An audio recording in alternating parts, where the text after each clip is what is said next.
Cano és romanès. Va arribar a Barcelona fa 15 anys amb una beca per ampliar els estudis universitaris. 3 mesos després va tornar a Romania, però per poc temps, ja que li van oferir la possibilitat de tornar a venir a Catalunya, aquest cop per treballar. Quan arribo per primera vegada la intenció és a curt termini i la veritat és que la base era l'anglès. Lògicament l'anglès serveix només per una etapa prèvia i molt breu en el temps, però a la llarga ja no és una solució.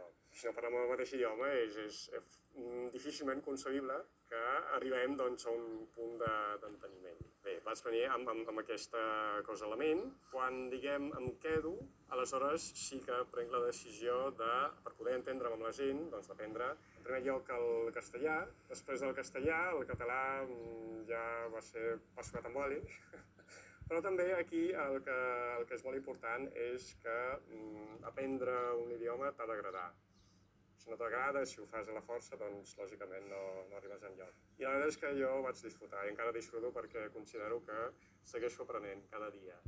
L'Octavian treballa d'informàtic i reserva el temps lliure per a la seva gran passió, l'Scrabble, un joc que s'ha convertit en una eina imprescindible per a la seva integració.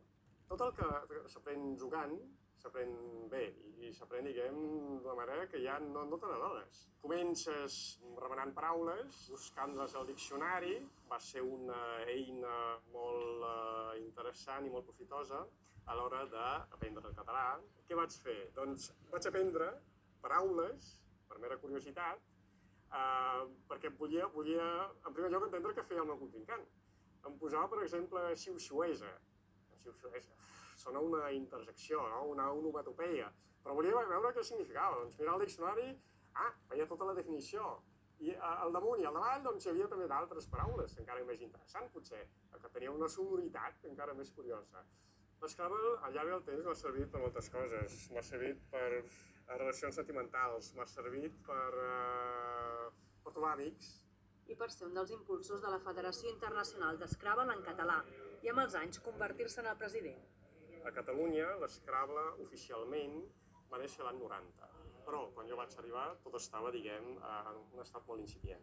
Ara mateix soc el president del Club de Cerdanyola, però el Club de Cerdanyola és un dels clubs membres de la Federació Internacional d'Scrabble en català.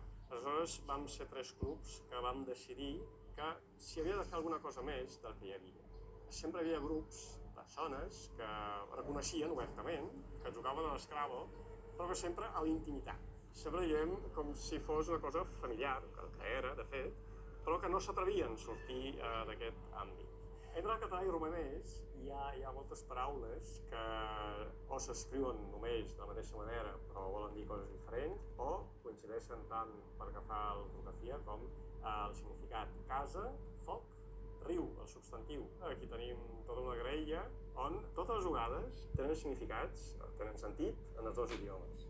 L'Octavian es considera plenament integrat, però és conscient de les dificultats que s'han trobat molts altres romanesos arribats a Catalunya. La imatge, que és, un romanès, va quedar amb una connotació molt negativa. En dir